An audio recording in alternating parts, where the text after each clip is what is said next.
For everybody who doesn't know Aakash, I mean, I don't know anybody who doesn't know Aakash, but Aakash is a well-known voice in the product community. Chances are you've seen him probably on LinkedIn, Twitter, or you might actually subscribe to his newsletter as well. He's got a 15-year product background, lots of different companies from Google to Epic Games. And he also brings a litany of experience in building products and growing products, which is super exciting. And we're really happy to have him here today, sharing some of his thoughts and wisdom as well on all things product management. Thanks so much for having me and appreciate it, Craig and Terrence. So happy to see some readers here. So I'm very excited to chat with you guys today about the 5 questions of product management. And I imagine, all of you are product managers and product leaders, product owners, product ops professionals who know some of the concepts here, but what you lack is that unifying framework. And so that's what I'm hoping to achieve today is like, how do OKRs fit in? How does strategy fit into my work on a day-to-day basis? So the question I want to start with is like, do you find it easy to know what to work on? Like maybe like those of you who are interested, drop me an emoji, drop me a chat message. Like, do you find it easy to know what to work on as a product manager? I certainly don't. So I see some people coming in with chat. This is great. No, rarely, no. Some days, but not at all. Hard. That's exactly how I feel. And, I currently manage a team of product managers, and that's how they always feel too, is like, we have 20 new asks from executives for the next quarter planning, for this big feature review. Plus we have to do our experiment results review for something that we just shipped. There's just way too much that we have to do as product managers and product leaders. And so that's where this first principles framework comes in. This is my calendar from a couple weeks ago. I imagine most of yours look something similar to this. I have some focus time here in the mornings. I have some lunch with family blocks that you might be able to spot, but half the time they're getting overridden. Half the times I have double meetings. And I think that's how most product managers, product leaders, that's the world we live in these days. And so that's why I think this framework might be a little bit helpful for you. And I was inspired just by seeing like how viral this concept of first principles thinking tends to go. Sahil Bloom's writing about it. Naval is writing about first principles thinking. And so that really got me motivated to understand, like, what are my first principles for product management and product leadership? And that's where I've been pressure testing this idea of the 5 questions that I wanted to share with you guys today. I think that there are basically 5 work products as a product manager we should endeavor to deliver. And that is the vision, the strategy, the segmentation, the roadmap, and our specifications. And if those are our 5 work products that we should deliver, I think that they neatly connect to those questions we learned in kindergarten. Why, what, who, when, and how. So I'm not going to talk about this just theoretically today. I'm actually going to show you guys an example of how to answer these 5 questions from perhaps the product leader I look up most to, Sundar. Sundar Pichai, now CEO of Alphabet, CEO of Google, was the first product manager on Chrome. And he took it from 0 users to 3.2 billion. He's taken it to 42% of the world's population. So I don't think there's anyone better we can learn from. And I found some footage from Sundar from when he launched Chrome, and we're going to evaluate that in the context of our 5 questions. So our first question, of course, is why. So before we get into Sundar's vision, I want you guys to kind of think about this group question of why are we doing what we're doing? That should be kind of your rubric for evaluating your vision doc as you put it together. And another thing I think that some vision docs fail to do is that they don't have a timeless ideal state. They're kind of talking about the vision in terms of 3 months, 6 months. What you'll see with Sundar's example is it's like a timeless ideal state. That's how they've gone to 42% of the world's population. And that's the type of impact you want to endeavor to have on your product. So you want to take the mission of the company, the principles that your product team has, and translate them to the specific unit that you as a product leader, maybe those 3 teams, those 5 teams are working on, or you as a product manager, that specific squad are working on. So here's what that looks like. So as you can see from the slide, on the top left, what you're seeing is the homepage of Amazon.com in 1995. If you look at it, it was very symbolic of web pages around that time. These were simple HTML text pages. People just went to these pages to view content. They were just reading what's in the page, nothing more. Let's fast forward to today. In 2008, that's Google Maps with Street View. It's very symbolic of the kind of applications you see on the web today. Rich, interactive Ajax applications. People are doing a lot more online, and the web has evolved pretty dramatically. This is obvious to most people, but what's less obvious is that the underlying browser architecture is still very similar to the original Netscape browser. So the guts of how browsers work is still very similar. To be very clear, there have been a lot of tremendous advances in the browser space. A simple addition like XML HTTP led to many of the Ajax applications we see today. But we believe that browsers should evolve a lot more to keep pace with how fast the web is evolving. Isn't that just get you inspired? This is from 2008. I think this is a fantastic example of vision.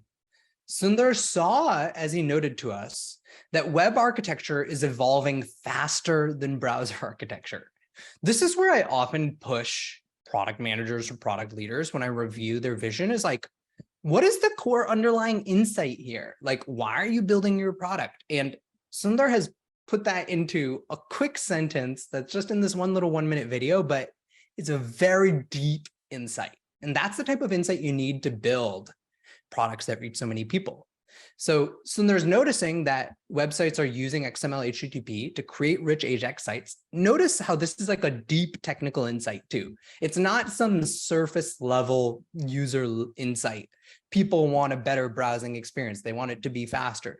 No, it's like based on the technology. And so that's the next level where you want to build something in product that's just recently possible. And so Sundar's pushing the vision that way. And then he's making it timeless, right? So he's saying we want to create a browser that keeps up with the pace of innovation on the web. So just a fantastic example of vision. You might even be able to do better, but I want to inspire you to think big with your vision like Sundar did. The second question, what? So as you're building your strategy, and I think way too many people skip this step, like a lot of PMs, like they're getting things from their VPs, they're getting things from their boss. They're, okay, yeah, that'll be what I work on for my strategy. And then they'll backwards assemble a strategy. That's the anti-pattern. What you want to do is you want to actually say, okay, I put my vision down. Now, what are we going to build to achieve that? So you need to make some key decisions given the competitive and user landscape and describe what you're going to build. So let's see how Sundar did that. It's running right now. So in Chrome, each tab, which could be an application, runs in its own process, in its own environment. Well, what does that mean? It offers 3 main benefits. One is it makes the browser much more responsive and faster. Even if something is happening in one tab, the other tabs stay responsive. So from a user experience standpoint, the browser, you can continue doing all the things you're doing in the browser without any slowing down. So that makes the browser faster. It makes it more stable. I talked about crashing. In Chrome, if one tab crashes, you can hit reload and continue working on, you can go back to that page. You can as well continue and use the other pages. Your browser doesn't go down just because one application misbehaves. Your browser doesn't slow down just because one application is slow. The third thing is it enhances security. By putting each tab in its own process, we can also sandbox. Sandbox is a technical term, but literally we can take this application. You can think of it as putting in a box, shutting all the doors, shutting all the lids, and we strip away privileges. So the application cannot do harm to your computer. It cannot read and write on your computer. So it's a much safer browser as well. So the multiprocess architecture is one of the fundamental underlying advantages of Chrome, and we were able to do it because we were rebuilding a browser from scratch. This is something difficult to do if you were layering this on an existing browser. The third main thing in Chrome is V8. V8 is a major technological breakthrough in Chrome. Lars Bak, who led a team in Aarhus, is one of the foremost VM experts in the world. And he and his team rewrote a complete new JavaScript engine from scratch for Chrome. So what do we mean by a JavaScript engine? Most web applications are written using a common web programming language called JavaScript. And your browser needs to execute that for it to run this application. So Chrome and V8 executes JavaScript much, much faster than current existing technologies. So it'll make your applications run faster. Wow. In 2 minutes, he's just encapsulated so much. He's made shout outs to his key tech leads. This was public at the time. He was a product director at Google at the time. And yeah, it's crazy how much of this we take for granted. But it's amazing. So let's double click on that, right? What did he do really well in that strategy? So he's outlined a vision, make a browser that keeps up with the pace of innovation on the web. And then he's given us some key decisions around it. It's going to be open source. It's going to focus on speed, security, stability, multiple isolated tabs. These aren't obvious decisions in 2008. This is the team identifying, okay, these are the dimensions that are most important to our user, and that's what we're going to build. And that's really the next question I want you guys to focus on, our user. We're building products for users, but too often we get caught up in, let me drive the most business value. Let me hit my OKRs, like Ian so articulately talked about in our last talk, right? But as we get so myopically focused on the numbers, we can skip this step. And so that's why I've included it in the first principles framework is segmentation. If I'm reading or walking into a product team and they don't have a list of prioritized personas, I can immediately say that they're a little bit less advanced. So this is a really good way, if you're an individual PM, to just stick out a little bit more to those product leaders by showing that you've thought about these personas. But I think it's just critical. So why is it so important? Building a product is just like writing. If you are writing for everybody, you are writing for no one. And the same is true for a product. If you're trying to write for a product manager and a marketer, if I was trying to make this talk also for a marketer, my message would be much more muddled. And the same thing is true for a product. So you want to try to build a segmentation around job to be done or something like that. Like demographic segmentation is okay, but it's usually not going to be the most effective for a product. So let's hear what Sundar thought about when he thought about his users. I'm sure most of you spend a lot of time online every day. At Google, we kind of take it to an extreme. Personally, I do pretty much everything inside a browser. I run my spreadsheets in a browser. My documents are in a browser. I collaborate in a browser. All my internal HR applications, my interview systems, HR systems, everything works inside a browser. So when you spend that much time in a browser, you start thinking about what are the kinds of things you could do if you rethought the browser from scratch. And that was the genesis of Google Chrome. Wow. I don't know if you guys are still doing everything in the browser, but back in 2008, that was crazy, right? And so Sundar is saying, like, we're going to target the specific audience, like a internal audience almost, like technologists who want to experience web to the fullest. And so that's a really radical vision to build for. If you were thinking of building for 42% of the world as your initial goal, would you have built for that user? Probably not. And so that's kind of the value in focus. And I think that's a really important thing about Chromebooks, Tish, like because of what he's built on Chrome in 2008, they were able to launch Chromebooks, I believe in 2013.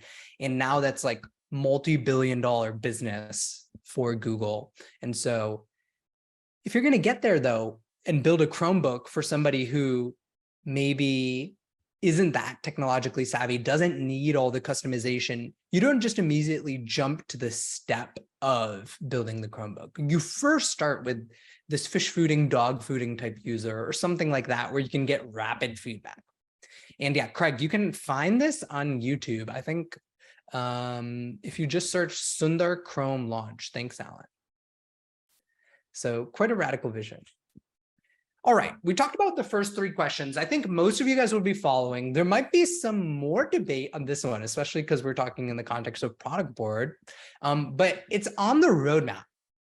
And I know you all hate dates, right? Like that's the new hot thing in product influencers is to hate on dates, but some of you guys probably have to have dates too on your roadmap. So adjust to your organization. But what I suggest is like, you should believe first principles in the roadmap process that you're building too. And what I think I get belief and get jazzed up about building a roadmap for is when I'm helping answer the question, when are we going to deliver the features to achieve the strategy? Then it feels to me like it's a really important exercise because it helps us sequence. Like these are the problems. This is the number 1 problem. Let's start there. This is the number 2 problem. Then we're going to go there. Then number 3. And then it helps us achieve the vision faster. So even Sundar is giving out dates and answering questions like this. Let's look. Designed with all 3 platforms in mind. And you can see it when you use the product, the look and the feel, makes it work well in all platforms.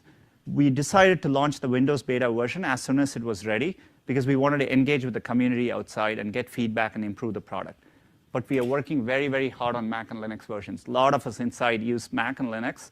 And so so there is enough internal pressure to get this ready on those platforms as soon as possible. Another thing which is very exciting for Chrome is on day 1, we are launching it in over 100 countries and in 43 languages. So which is unprecedented for a product of this scope on day 1. So we are very excited by that as well. So the final point I want to make is Chrome is fully open source. So we are end-to-end, all of Chrome is open source under a very permissive BSD license. This is so cool. I just love watching that. I've probably seen that video now like 20 times, but very cool to see him just outlining what is above, what is below the line. Trisha, is there a difference in an allowable radicalness between a Google and where disruption is marketable versus a boring tech company? I definitely think so. So I definitely think that like the art of product management is understanding your unique context, and product management is probably like, unlike design, unlike engineering, unlike all the functions you work with, it's going to vary the most. So if at your boring tech company, disruption features aren't what to prioritize, that's fine. Like maybe your roadmap should reflect that actually. So let's go back to Sundar and like just take away for a second, like what he did super well that I want you to do with your roadmaps as well, which is that he's identified what's above and below the line. So above the line, he said, hey, there's Windows, there's open source, there's 43 languages and over 100 countries. That's crazy. So I think that that's really like helpful if you're, let's say, a product marketer working with Sundar, or if you are an executive who is working on partnerships with Microsoft and Apple, and this has implications for your strategy. So he's done a good job of identifying what's above the line. And then he's also said what's below the line or what's coming and when it's coming. Mac, Linux, mobile, they're working fast. And so I love that type of communication. And I highly recommend, if you're not doing it, to go be proactive with people out in your company. The pendulum has swung a bit too far, like against sharing your roadmap with others, but there's like a level that's safe enough for you that's going to increase your internal credibility, which is why this is one of the first principles for work documents and for questions. Last question. Are you guys ready for it? So specifications, it's the how, right? I mean, probably, your frontline ICPMs, they're spending a large portion of their day getting better at writing product requirements documents, product briefs. And so what I want you to walk away with is, you have to answer, how should we implement a feature? It doesn't matter if you have a culture where you just write 5-paragraph specs and then your engineers are really product driven, or you have a more waterfall culture where you're writing 25-page specs that go through every user thing. You need to answer this, how we're going to get to the impact of the 4 prior steps. And also, you need to be like ready for the production line of product development. So for design, make sure it has everything a designer needs. And then for engineering, make sure it has everything an engineer needs. Sadly, Sundar didn't walk through a product spec, but the good news is I did work at Google and I've seen plenty of specs from the Chrome team and other teams, plenty of product requirements documents. And what I would say is like, if you had to come to a first principles, again, like not the 25-page document, but the minimum viable PRD, I would think about what, why, and how. And I wouldn't think about your length as like the criteria. A lot of people like they've created a pretty Notion PRD. It has heading 1, heading 2, heading 3. It has a beautiful table of contents. They feel good about it. I would say that's not the standard you want to use for your product requirements documents or your specs. You really want to say like, in your what, have you described the implementation? Have you gone through some of the use cases, the edge cases? Do you have a product mock? If a PRD doesn't have a product mock, that's a pretty clear example that like the product manager is leaning on the designers or it's not a front-end feature, that's fine. But otherwise, if it has a front-end feature, like you should consider a product mock. I would really push people on that one. What is a product mock? You know, maybe it's just going into Google Slides and wireframing out some of the basic drawings. Maybe it's a napkin sketch, but a product mock, what it does is it tells the word of 1,000, it tells the story of 1,000 words. And your executives who are reviewing your PRDs, your designers who are referencing them right after working on another design, or your engineers who are engineering something else, it gets them in the right frame of mind. And so I often like to lead with those. And then going into the why. What's the business motivation? What's the user problems, right? Everything we do in product, it needs to be at that intersection of what's a good idea for the users, but also what's good for the business. And great question on how do you not bias the designers to build your mock? This is probably the flip side and negative part of having a mock.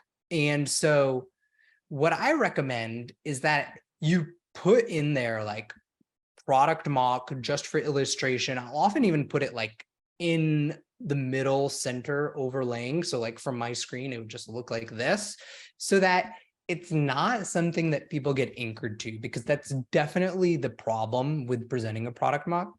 But the good thing is like, if you present a product mock, for instance, your impact sizing will be much easier. A lot of PMs struggle with impact sizing. They say, hey, I can't estimate the impact of this feature on ARR. That's way too downstream. But the product mock is your first step. You're going to understand, hey, how many users actually see this feature? From there, how many are going to have to click? How many steps? I can build some quick click drop-offs. And then how does that tie all the way down to revenue? I can immediately see it. And so that's why having that product mock is still important. And you really need to fight the bias that Julie's mentioned of getting designers to then just build your mock. They need to still think about it from first principles. Yes, Disney princesses are really good for this. I love that example, Susan, because if you can help people realize this isn't the actual experience, but this is the mock experience for us to develop the product, it's very, very helpful. And that's the final point, which is how. You should have phasing and success criteria. If your PRD doesn't have the primary metric, the graduation criteria, the guardrail criteria, it's incomplete. Okay, so we walked through 5 questions, you guys. 24 minutes. We talked about the why, the what, the who, the when, and the how. It's kindergarten stuff, but I wanted to include it because these are the 5 things. If your product leader isn't asking you to make a strategy, that doesn't mean you can't make one. In fact, if you make one, you might show some initiative and they might be like, wow, I love how you first principles reasoned through. Maybe I just asked you for the roadmap and specifications. So that's my number 1 tip for you guys is do this and then do it in order. Start with vision, start with why. Simon Sinek, viral TED Talk, right? You remember it. Start with why. Then go into the what. This is what we're going to do. Then go into the who. Then go into the when and the how. And in that how portion, Vojta asked, like, what do you mean by Disney princesses? So a lot of times you'll like develop a product mock where you'll put like a Disney princess walking through your product experiences. And the reason you put that Disney princess there, for instance, is to show people that this is a hypothetical, that this isn't actual user. This is just a magical best case scenario to help us build this PRD. And Alexandra said that maybe we shouldn't do the mocks because it just adds to the list. And I think that's a fair point. If in your organization, you have too many other things to do as a PM, don't take cookie cutter advice from anyone, especially me. But in the organizations I've been in, I worked at Google, Epic Games, Affirm, all sorts of places. The product mock was something that when we added it and we traded off, maybe that the product manager is doing deep QA of the feature or something like that, it was worth it. It's a highly leveraged area, in my opinion. The second thing is have confidence in your prioritization. Once you've done these 5 steps, as a PM, a lot of people are going to push back. A lot of people are going to say, hey, why are you doing this? What is this feature date? What is that? And I want you to refer to these 5 documents. You are probably ahead of 85, 90% of PMs at this point if you've done a great job on these 5 things. And so inhale that confidence. You guys got this. I know the PM job is super stressful and hard. That's all. Thank you so much for listening. Find me on Substack, find me on Twitter. Appreciate you guys listening. Awesome. Thanks for coming back. Thanks for joining. Thanks for sharing. Just thanks for everything.